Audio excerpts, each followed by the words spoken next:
want to talk about Korey Foreman. I want to talk about Oregon. I want to talk about Maker, because we're at this moment where the Black Lives Matter moment is of great importance, not just to me, but to many of the athletes, many of which are kids, and many of which know that their decisions about where they choose to go to college to play is really a personification of who they are and what they believe.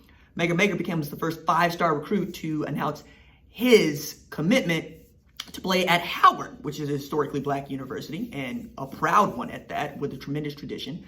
Kalen Newton just transferred from Howard to Auburn, where he is a preferred walk-on right now, but I expect him to compete with Bo Nix for the starting job this season as a grad transfer and perhaps unseat Bo Nix as a starting quarterback in Gus Malzahn's offense. He is, yes, the little brother of Cam Newton. And then yesterday, the number 1 player in the country, strong side defensive end Korey Foreman, announced his top 7, which include Alabama, Clemson, Georgia, LSU, Oregon, and USC. Alabama stays Alabama. That's why they're on this list. If you're looking at great talent and you're looking at great talent development, it's hard to look at Alabama and not include them on the list of suitors. Clemson is there because he was once committed to Dabo Swinney and Clemson, and they are still really coming after him because he is the best player in this 2021 class, and they too are really great at developing talent, particularly on the defense and on the defensive line. Remember, it was just a couple years ago that they saw all 4 of their defensive linemen drafted. They're starting defensive linemen. 3 of those go in the first round. And then there's Georgia, which again is another great developer of defensive talent, and Kirby Smart knows from developing great defensive players, and you'll have an opportunity to play for SEC championships and national championships at at Georgia. Get to Oregon. Okay. You get to LSU, where his partner, one Mason Smith, is considered an LSU lean, and the two have said that they want to play together at whatever school they choose to go to. Now, Foreman has kind of backed up off of that just a little bit and said it's been perhaps a 10% chance that happens, but it could happen. LSU is on the list, as it is for Mason Smith. That would give them 2 of the top defensive linemen in the country playing on the same defensive line together. Ed Orgeron is also a really outstanding recruiter, and we know what Bill Johnson might be able to do. Okay, now Oregon, whom I alluded to earlier, for which Mario Cristobal is building a juggernaut. They still somehow have Noah Sewell listed as a linebacker at Oregon, which is like listing the Incredible Hulk as a linebacker. Nah, the dude is a defensive lineman. He's like 270 pounds, yet he moves like a linebacker. So it could be he and Justin Flo in the middle of the defense in just a couple of years' time at Oregon, to go along with the number 1 player in the 2019 class and one of the best pass rushers in the country, if not the best pass rusher in the country, and Kayvon Thibodeau, who had 9.5 sacks last year as a true freshman. And Mario Cristobal has built Oregon on defense, and now he's added a pretty great offensive mind in Joe Moorhead to try to propel them toward the kind of excellence that will see them competing for not just Pac-12 championships, not just winning Rose Bowls, but the college football playoff, and perhaps winning a national championship while he's there. And then USC, for which Korey Foreman is considered a heavy lean. He has friends that go to school at USC. It's just down the road from Centennial, where he plays high school football. And the letters seem to recruit themselves. Even as Clay Helton goes 5-7 and 8-5, he continues to land 5-star players like Chris Steele, cornerback, like I just blanked. Brew McCoy.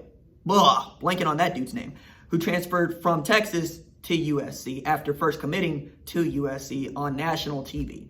And then there's Howard, which is the really interesting one for me, because when he sent this list out, Foreman indirectly made reference to Howard being on this list when he tweeted, "I am a young black man that is happy and proud of my race.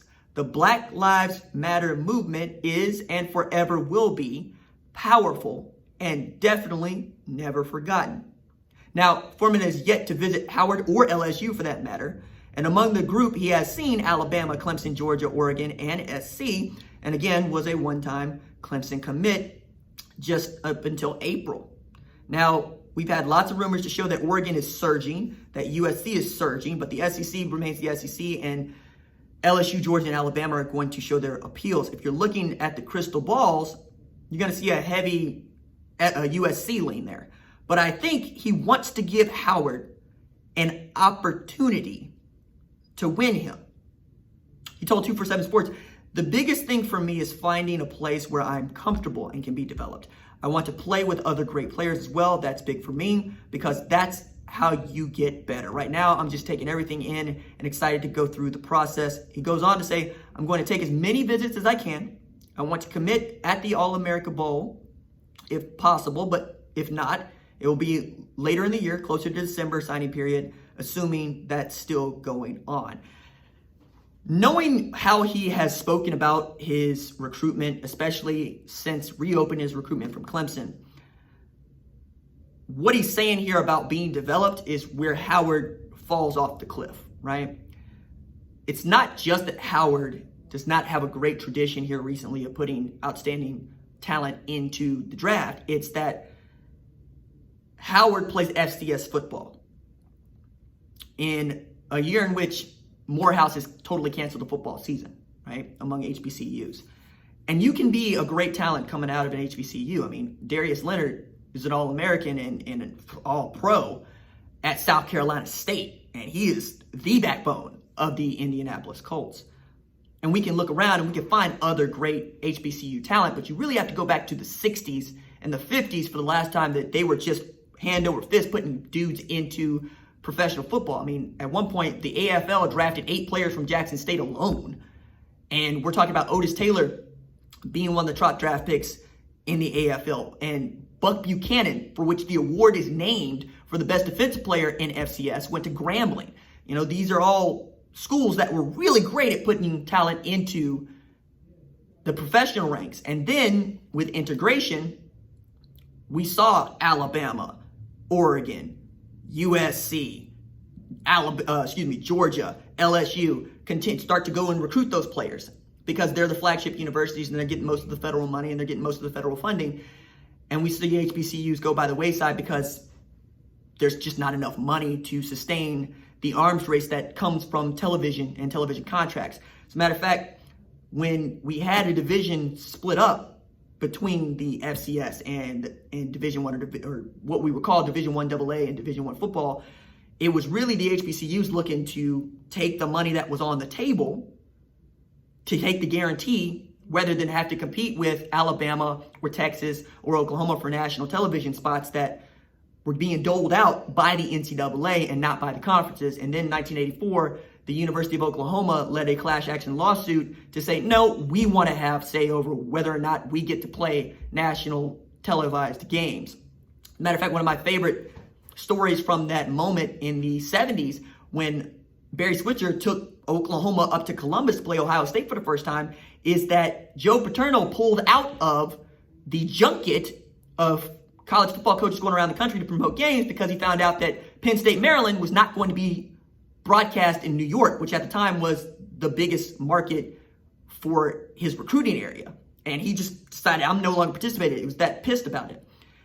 These are the kind of things that Howard is up against, right? You're not going to get national television coverage, although you might if you were able to land a 5-star recruit like Maker Maker or a 5-star football recruit like Korey Foreman. We're going to pay attention, but are we going to pay attention in the way that we pay attention to OU? No. We're going to pay attention in the way that we pay attention to Clemson? No. Are we going to pay attention in the way that we pay attention to Maryland? Probably not. But you have an opportunity in that area to really win back some market share with good stories, especially at this time when the kids are saying, I understand. I get it. I want my voice and where I play and what I do to reflect what I believe. And I can't say that we've lived in, or I've lived in that time before, because it used to be a statement that was made among black folks that I'm going to an HBCU because that is whom I identify with most. Not necessarily where I think that I'm going to have the best opportunity to succeed professionally. Though the networks are the networks, and where you choose to go to school, what your alumni base looks like, has a real bearing on whether or not you choose to go there. But most of that is garbage. I go to the University of Tulsa. I thought that being a University of Tulsa alumnus would help me get jobs. No, not really. Not really. No. I'm much more enthusiastic about talking to the kids about what do you think your experience is going to be like? Do you think you're going to have fun? Do you think you're going to have a good time? Because if you're choosing a place based on its reputation, that could go either way. If you're choosing a place based on where you identify as a person, as a human being, where you feel like you are going to be welcomed with open arms, somebody's going to wrap their arms around you and tell you how much they love you and protect you and prepare you and do their damnness to keep that relationship once you graduate, that's the place where you need to go. If that's Howard for Korey Foreman, then it's Howard. If it's USC, then it's USC. But knowing that the kids are even thinking this way, I genuinely get excited about, because they are showing their ability to critically think about their choices out in the open in a way that we've never seen them do in my lifetime.